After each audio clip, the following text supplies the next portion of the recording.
আজকে আমি যেতে চলেছি হুগলির এক ঐতিহাসিক রত্ন হুগলি ইমামবাড়ায়। ১৫০ বছরেরও অধিক পুরাতন এই ইমামবাড়ার দেয়ালে লুকিয়ে আছে অজস্র গল্প, ইতিহাস ও বিশ্বাসের ছাপ। চলুন তাহলে ঘুরে আসা যাক সেই অসাধারণ স্থাপত্যে। এই বৃষ্টিমুখর দিনে চলে এসেছি চুঁচুড়া জোড়াঘাটে। এখন আছি জোড়াঘাটে, একটু পরেই আমরা বেরোবো চুঁচুড়া ইমামবাড়ার উদ্দেশ্যে। এই সামনের রাস্তাটাকে বলা হয় চুঁচুড়া রিভার সাইড রোড। বাঁ দিকটা চলে গেছে চুঁচুড়া মাঠের ধার, আর ডান দিকটা চলে গেছে চুঁচুড়া ইমামবাড়া। তো এখান থেকে তোমরা যেতে যেতে অনেক সময় কাটানোর জায়গা পেয়ে যাবে।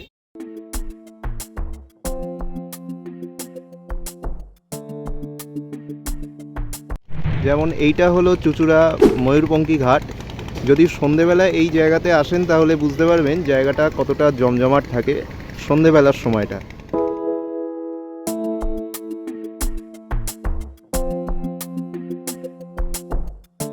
এবার প্রশ্ন হচ্ছে যে তোমরা ইমামবাড়া কী করে যাবে, তাই তো? তাহলে চলো লোকেশনটা একটু চেঞ্জ করা যাক। এবার কথাটা হচ্ছে যে আপনারা আসবেন কি করে, তার জন্য আপনারা যারা হাওড়া থেকে আসবেন আপনাদেরকে আসতে হবে কিন্তু হাওড়া থেকে ট্রেন ধরে উগলিঘাট স্টেশন। আর যারা শিয়ালদা থেকে আসবেন বা নৈহাটি লাইন থেকে আসবেন তাদেরকে আসতে হবে এই নৈহাটি লোকালে করে নৈহাটি স্টেশন, আর তারপর নৈহাটি থেকে আবার ব্যান্ডেল লোকাল করে চলে আসবেন হুগলিঘাট স্টেশন। এই যে ব্রিজটা দেখতে পাচ্ছেন এটা হচ্ছে জুবিলি ব্রিজ বা হুগলি ব্রিজ। তো এই হুগলি ব্রিজ করেই কিন্তু আপনারা ওই নৈহাটি থেকে হুগলিঘাটে চলে আসবেন।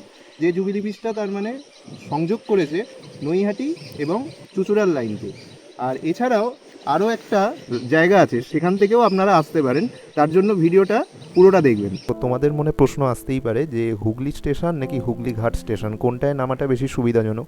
দেখো, সুবিধাজনক বলতে গেলে তাহলে হুগলিঘাট স্টেশন, কিন্তু তোমরা হাওড়া থেকে ট্রেন ধরে সরাসরি হুগলিঘাটের ট্রেন পাবে না। স্টেশনে তোমরা যদি নামো হুগলি স্টেশনে ট্রেন পেয়ে যাবে, ব্যান্ডেল লোকাল ধরবে বা বর্ধমান লোকাল ধরবে, পেয়ে যাবে। কিন্তু হুগলি স্টেশনে নামলে তোমাকে 30 টাকা বা 20 টাকার মতন টোটো ভাড়া নিয়ে তোমাদেরকে ইমামবাড়াতে আসতে হবে। কিন্তু তোমরা যদি হুগলিঘাটে নামো, হুগলিঘাটটা মোটামুটি ব্যান্ডেল থেকে নেমে তোমাদের হুগলিঘাটে আসতে হবে। ঠিক আছে, হুগলিঘাট স্টেশন থেকে পায়ে হাঁটা 5 মিনিটের রাস্তা তোমরা পেয়ে যাবে। আশা করি বুঝতে পেরেছো। তো চলো ভিডিওটা কন্টিনিউ করা যাক।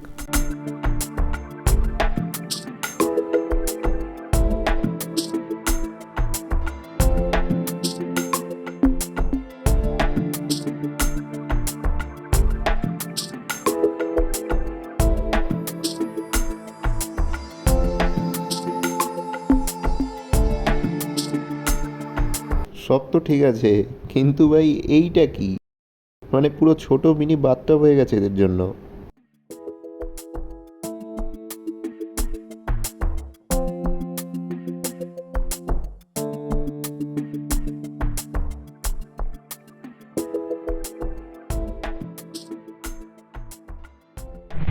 তো এই দিকটা হচ্ছে আমরা এসেছি এই দিক থেকে, ময়ূরপঙ্খী ঘাট, তারপরে জুবিলি ব্রিজ, এই দিক থেকে এসেছি। ইমামবাড়ার দিকে যাব হচ্ছে এই দিকটা করে ইমামবাড়া।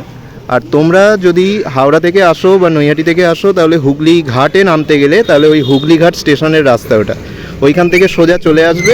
এখান থেকে আর একটুখানি সামনেই হচ্ছে ইমামবাড়া।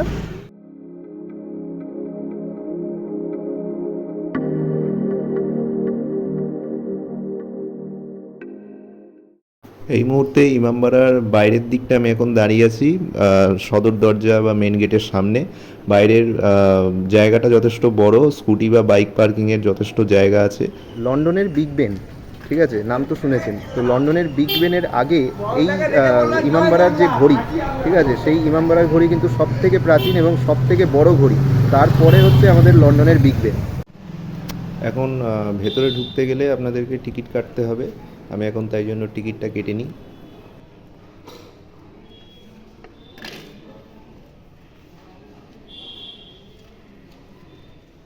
তো এই আমি গেটটা দিয়ে প্রবেশ করেছি, সামনে টিকিট কেটেছি। টিকিট মূল্য হচ্ছে 20 টাকা। এবং প্রবেশ করে আমি সামনে যাব এবং তার আগে তোমরা ভেতরে ঢুকেই দেখতে পারবে হুগলি মোহাম্মদ মহসিনের যে বোর্ডটা আছে সেই ইতিহাসটা দেখতে পাবে। আর এইদিকেও তোমরা এখানে এর যে সমস্ত যাবতীয় তথ্যগুলো সেগুলো দেখতে পারবে। যে ইমামবাড়া প্রবেশদ্বারের ওপর একটা চূড়া আছে, এর উচ্চতা আনুমানিক 150 ফুট। চূড়াটিতে উঠবার জন্য 2 দিক দিয়ে সিঁড়ি আছে। এই চূড়ার মাঝখানে একটা বিস্ময়কর ঘড়ি লাগানো আছে, যে ঘড়িটা দেখো এখানে দেওয়া আছে এই যে 20 কিলোগ্রাম ওজনের কিন্তু একটা চাবি ব্যবহার করা হয়। আমি সব কিছু তোমাদেরকে ঘুরিয়ে দেখাচ্ছি, তো চলো ভিডিওটা দেখতে থাকো। এই ইমামবাড়া তৈরি শুরু হয় 1841 সালে, শেষ হয় 1861 সালে। এটি তৈরি করেন হাজি মোহাম্মদ মহসিন, যিনি একজন মহান দানবিদ ছিলেন। উনি নিজের সমস্ত সম্পত্তি দান করেছিলেন গরিব এবং শিক্ষার জন্য। তাই জায়গাটা শুধুমাত্র ধর্মীয় স্থানই নয়, বরং মানবতার এক স্মারকও বটে। হুগলি মহসিন কলেজ, যেটা মোহাম্মদ মহসিন দ্বারাই স্থাপিত হয়েছিল।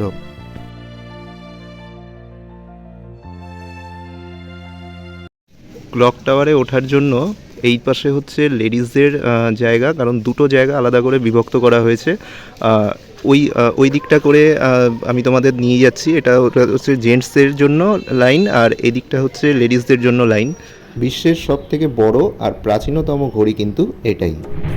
ইমামবাড়ার ভিতরে যে মসজিদ রয়েছে, সেই মসজিদে আপনারা চাইলে প্রবেশ করতে পারেন, কিন্তু ভিতরে ফটোগ্রাফি ভিডিওগ্রাফি অ্যালাউ না থাকায় আমি কোনো ভিডিও দেখাতে পারলাম না।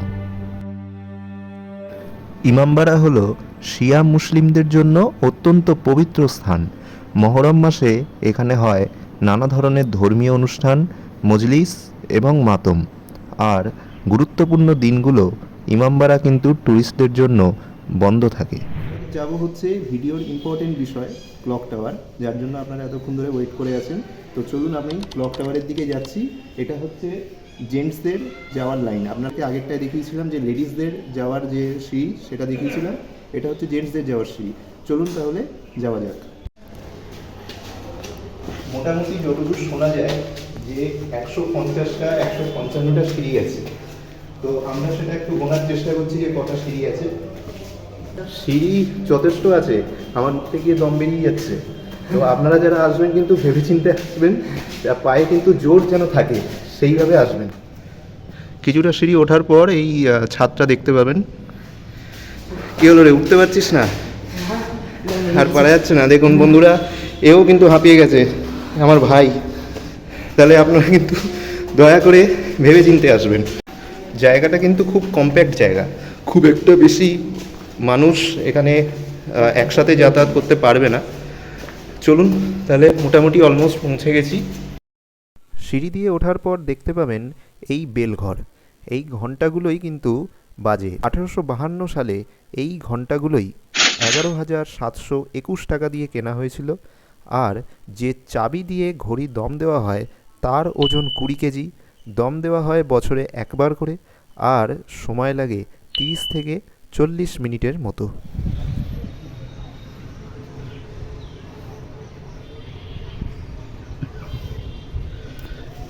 ইমামবাড়ার ঠিক পিছন দিকেই কিন্তু এই গঙ্গাটা রয়েছে, ঠিক আছে। আর এই দিকটা করে যে জুবিলি ব্রিজটা আপনাদেরকে দেখিয়েছিলাম, এই যে জুবিলি ব্রিজ, যেটা ওই পারে নৈহাটি, এই পারে হুগলিঘাট বা চুঁচুড়া লাইন, যাই বলুন না কেন, অসাধারণ সুন্দর এই ভিউটা।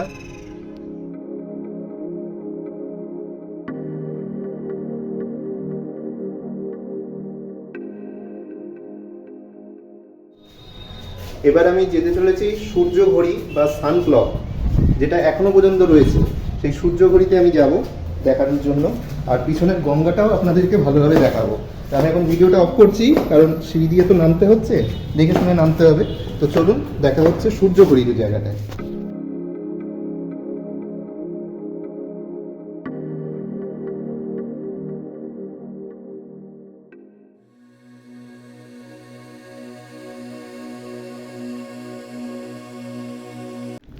ভিডিও করছিলাম, ভিডিও করতে করতে একটা দাদা বলছিলেন যে এখানে মহরমের দিন আসতে 3 তারিখে সামনের মাসে, যে এখানে খুব ভালো অনুষ্ঠান পারপাস হয়।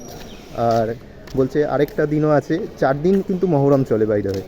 আর আরেকটা দিন আছে, সেটা হচ্ছে অষ্টমীর পরের দিন, দুর্গা অষ্টমীর পরের দিন, নবমীর দিন, সেদিনকেও নাকি খুব ভালোভাবে এখানে অনুষ্ঠান পারপাস হয়, সেটা বললেন আমাকে। এখন যাব সানক্লক বা সূর্য ঘড়ি। সানক্লকের যে রাস্তা এটা, চলুন।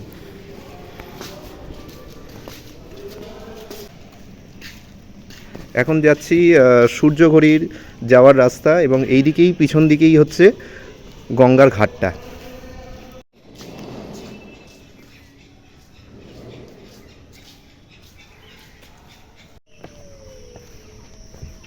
এই হচ্ছে সেই সূর্যঘড়ি। সূর্যঘড়ির মেকানিজম আপনারা হয়তো নিশ্চয়ই জানেন। এই হচ্ছে সেই কাঁটা, যে কাঁটা হিসেবে কাজ করে। সূর্যের আলো পড়লে তার ছায়াটা যেরকম পড়বে সেই অনুযায়ী আপনারা বুঝতে পারবেন যে কটা বাজে। এখন তো সূর্য তো কিছুই নেই, এখন তো মেঘলা আকাশ, তো এখন সেইভাবে বুঝতে পারবেন না। যখন রোদ্দুর পড়ে তখন কিন্তু খুব ভালো বোঝা যায়। এবার আপনাদেরকে বলবো যে কোন মাসে আসা বেস্ট টাইম। ঠিক আছে, এখানে আসার বেস্ট টাইম কোনটা, সেটা হচ্ছে অক্টোবর থেকে ফেব্রুয়ারি মাস, অর্থাৎ একটু ঠান্ডা ঠান্ডা ভাব থাকবে, সেই সময় আসলে সুবিধা হবে। কারণ অন্য টাইমে এলে আপনাদের গ্রীষ্মকালে যদি আসেন তাহলে আপনারা রোদ্দুর পেয়ে যাবেন, এখানে রোদ্দুরে কিন্তু ঘুরতে খুব কষ্ট হবে। আর বিশেষ করে আপনারা ওই দুপুরবেলার টাইমটা অ্যাভয়েড করে যাবেন, 11টা 12টা 1টা 2টো এরকম টাইমগুলো অ্যাভয়েড করে যাবেন। এখন তো আমি যেহেতু বৃষ্টি হয়েছে, ঠান্ডা ওয়েদার, কোনো সূর্যর কোনো ব্যাপার নেই, রোদ্দুরের কোনো ব্যাপার নেই, সেই কারণে আমি এখন এসেছি। এখন অলমোস্ট 12টা বাজে, ঠিক আছে, সেই জন্য আমি এসেছি। কিন্তু আপনারা আসলে ওই শীতকালের টাইমটা আসবেন, অক্টোবর থেকে ফেব্রুয়ারি মাস সব থেকে বেস্ট টাইম।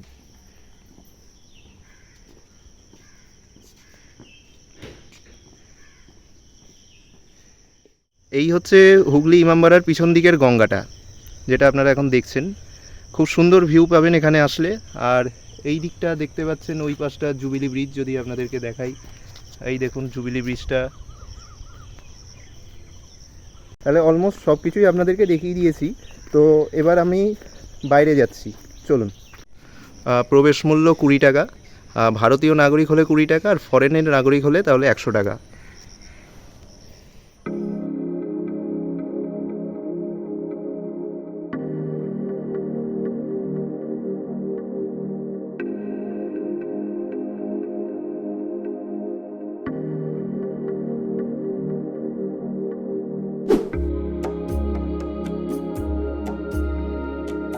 তাহলে এই ছিল আজকের ভিডিওটা যদি আপনাদের ভালো লেগে থাকে ভিডিওতে লাইক করে দেবেন। আর চুঁচুড়া ইমামবাড়া আপনাদেরকে ঘুরে দেখালাম, এক্সপ্লোর করে দেখালাম, এবং সমস্ত খুঁটিনাটি ইতিহাস আপনাদেরকে তুলে ধরেছি। আশা করি আর যদি কোনো কোয়ারিজ থাকে অবশ্যই আমাকে কমেন্ট বক্সে লিখে দেবেন। আর কমেন্ট বক্সে আমার ভিডিওটা কেমন লাগলো, যদি ভালো লাগে আপনাদেরকে একটু কমেন্ট করে দিতে হবে। আর চ্যানেলটাকে সাবস্ক্রাইব করে দেবেন, সাবস্ক্রাইব করে পাশের বেল আইকন অন করে রাখবেন। তো চলুন, দেখা হচ্ছে আবার একটা নতুন ভিডিওতে, আবার একটা নতুন ইতিহাসের খোঁজে। আজকের মতন টাটা।